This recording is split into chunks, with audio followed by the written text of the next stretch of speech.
The year is 2187. Humanity is no longer bound by Earth's gravity. We have extended life far beyond our planetary cradle. Mars has become a technological hub, Titan a treasure trove of resources, and Alpha Prime a melting pot where new civilizations rise from the ashes of the old. The world is now connected by massive interstellar trains replacing planes, ships, and even the great migrations of the 21st century. Among them, the Solaris Express stands as a symbol of hope, uniting families, lovers, fugitives, and lost souls alike. At Orbita 9 Station, a cluster of engineering structures orbiting Saturn, fluorescent lights flicker in a long maintenance corridor. A soft chime plays overhead. The Solaris Express will depart in 30 minutes. Juno, chief spacecraft mechanic, a silent man whose face is carved with time and regret, walks the corridor in silence. In his hand is a technical repair case. Beside him walks a little girl with long black hair, Lina, 8 years old, holding a glowing constellation model in her arms. Juno. Are you ready? Lina. I'm always ready, if you're with me. They stand before the door of the Solaris, unaware that this may be humanity's final voyage. Elsewhere, in a remote control station, a survey ship from the Gamma system is being reeled in by energy tethers. Inside the lab, an on-duty scientist stares at data streams that have spiraled into chaos. On the monitor blinks a warning. Neural frequency interference, physical life form undetectable. Zoom in on a being restrained within a magnetic containment field and its eyes are human. Something has returned aboard the survey vessel Theta 7. Something invisible, untouchable, but capable of living inside us when we think, when we dream, when we are no longer ourselves. The screen fades to black. One sentence appears slowly. Memory is a wave. Consciousness is a wave.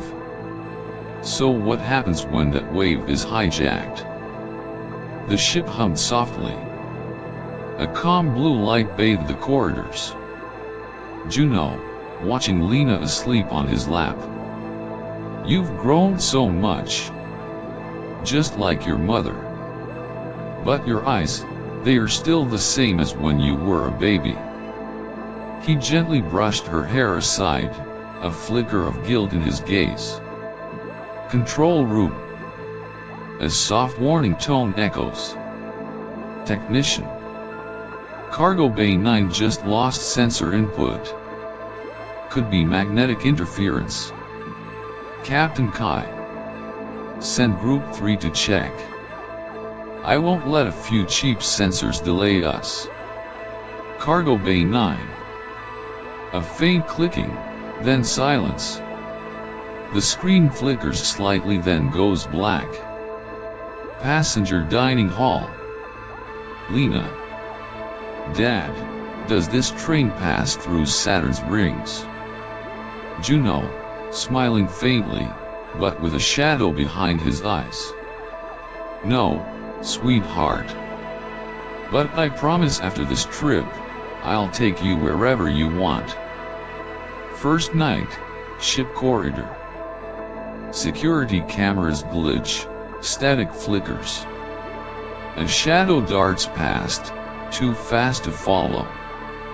A faint screeching sound echoes from afar. Lina sits up, frightened.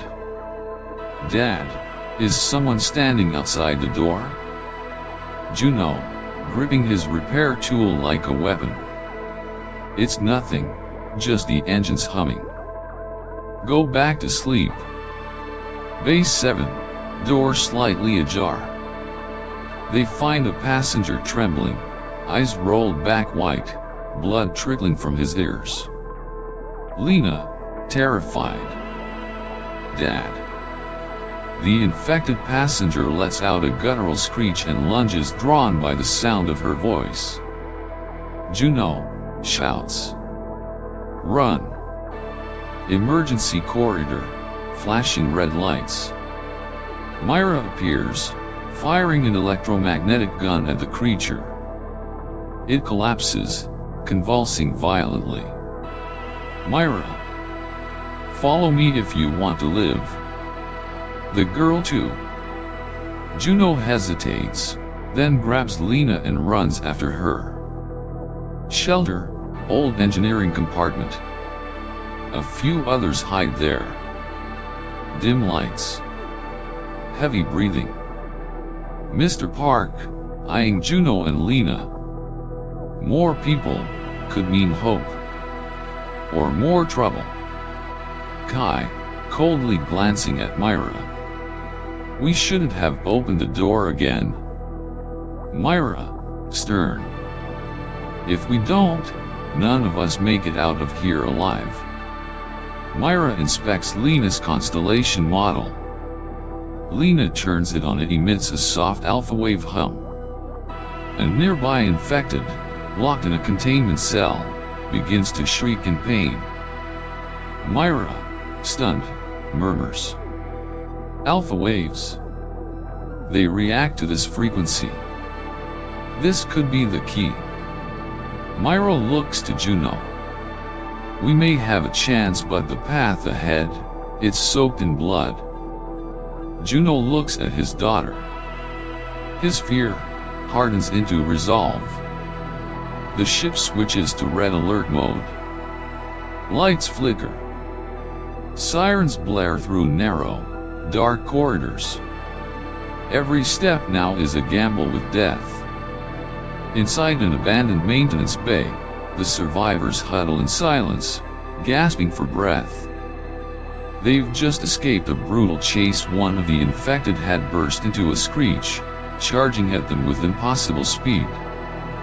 Juno holds Lina tightly to his chest, feeling the frantic rhythm of her tiny heartbeat pounding like war drums.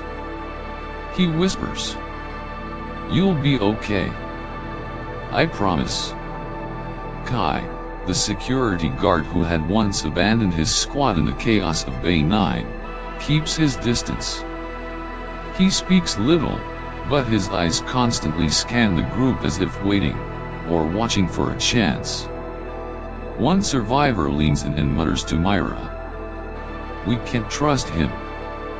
A man like that would trade all of us just to save himself." Mr. Park, the seemingly helpless elderly man, unexpectedly steps forward with a plan. To reach the control deck, we need to pass through 3 infested compartments. I used to be a heavy-class ship engineer. Let me lead the way. As the group moves, they face countless dangers. At one point, Leah, a young passenger, is nearly dragged away by one of the infected, but Myra turns back and risks her life to pull her free. Leah, sobbing, "Why did you come back for me? You could have just run." Myra replies softly, "Because I didn't save enough people before. I won't lose another one." Juno begins to show his keen survival instincts. He dismantles old control panels to make shields, leading the group through narrow service tunnels. During a sudden ambush, Lina accidentally drops her glowing constellation model. Instantly, the infected creature recoils, shrieking in agony, then retreats in pain. Everyone is stunned. Myra immediately examines the model and realizes this emits alpha waves. It's disrupting their neural energy frequencies. Juno takes Lina's hand, his voice deep and firm. "You just saved all of us." From that moment on, Lina is protected like a beacon of hope. They use the model as a defensive weapon, but sparingly, as the signal could also attract infected from afar. Toward the end of the chapter, the group reaches the medical bay, once a place of healing, now a blood-soaked tomb. On the wall, smeared in dried blood, is a final scrawled message. We couldn't contain them. They can hear our thoughts. Myra stands frozen, trembling as she reads the words. Juno places a hand firmly on her shoulder. We don't stop now. Not with Lina here. Not while we still have something left to protect. A dim red glow pulses along the corridors like the final heartbeat of a dying ship. The faint hiss of the ventilation system mixes with the staggering footsteps of those who are no longer human. In a makeshift resting bay, the survivors gasp for breath after crossing what felt like a death corridor. No one speaks. No one dares to sleep. Juno, his left arm wounded, sits close beside Lina, his eyes fixed on her softly glowing constellation model. Myra silently scans the frequency with a small handmade device. It vibrates violently, as if stretched to its limit. Everything started from a mistake, she whispers, then looks up at the group. Kai raises an eyebrow.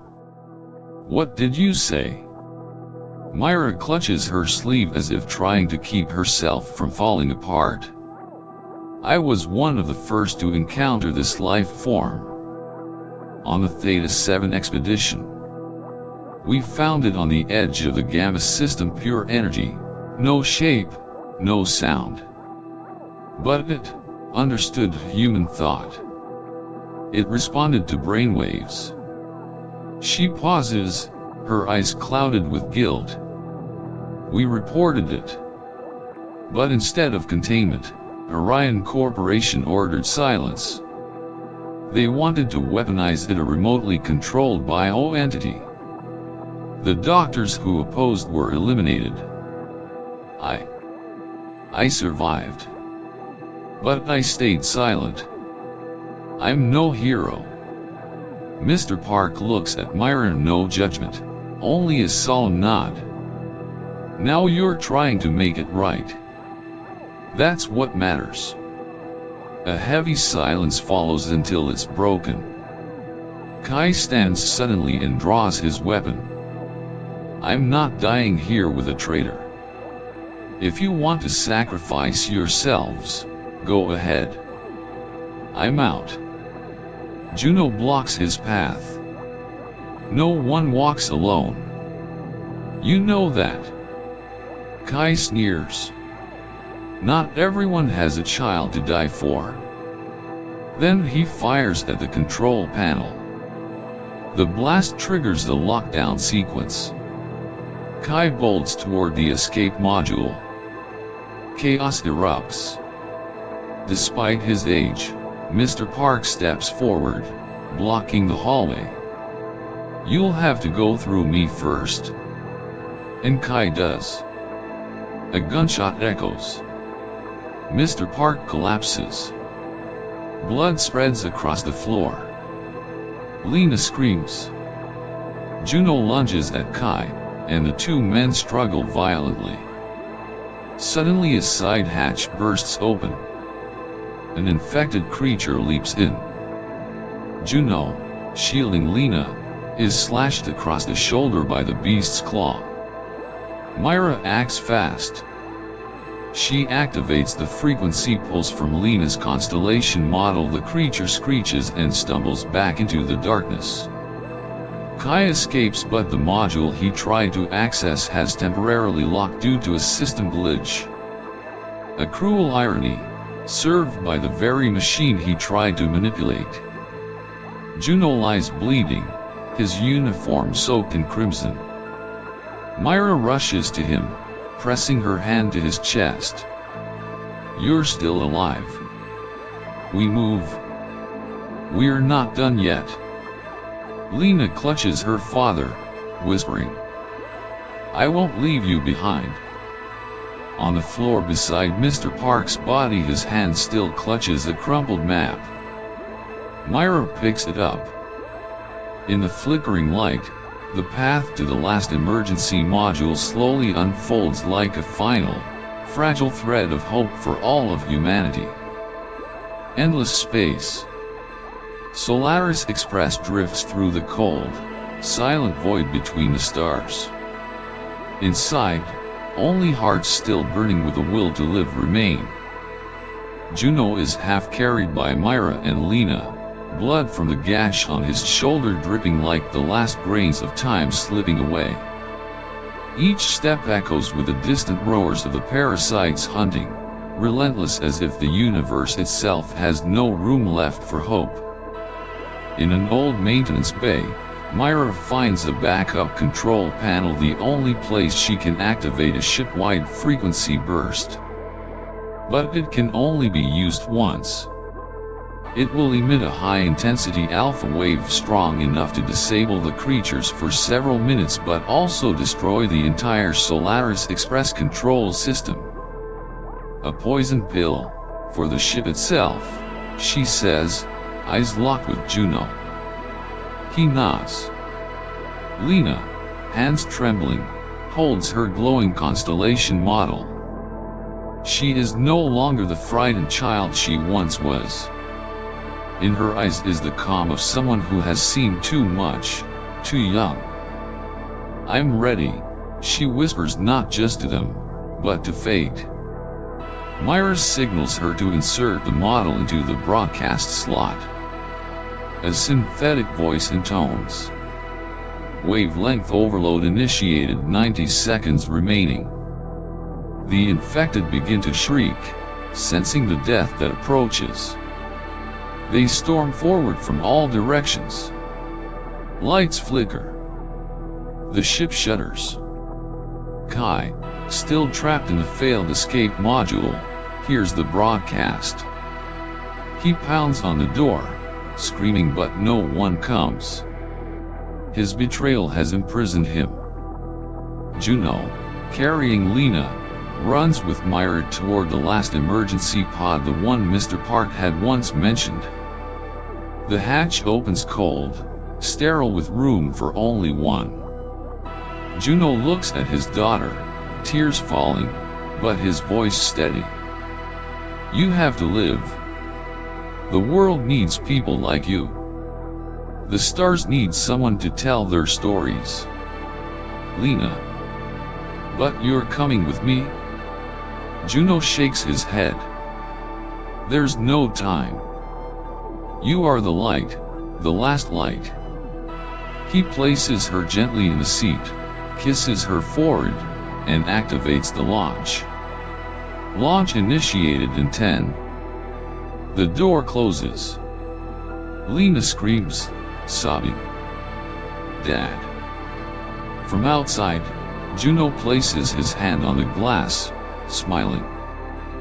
The constellation model in her hands glows, casting one last shimmer over his face. Beside him, Myra plugs in the final wire. The signal fires. The infected writhe, convulse, then collapse into glittering dust across the ship. But that light swallows the Solaris Express as well. The ship explodes in silence, scattering into a million burning fragments, like stars dying in the night. Earth, years later. A lecture hall with a glass dome projecting constellations across the ceiling. Lina, now a young woman, stands before hundreds of cadets.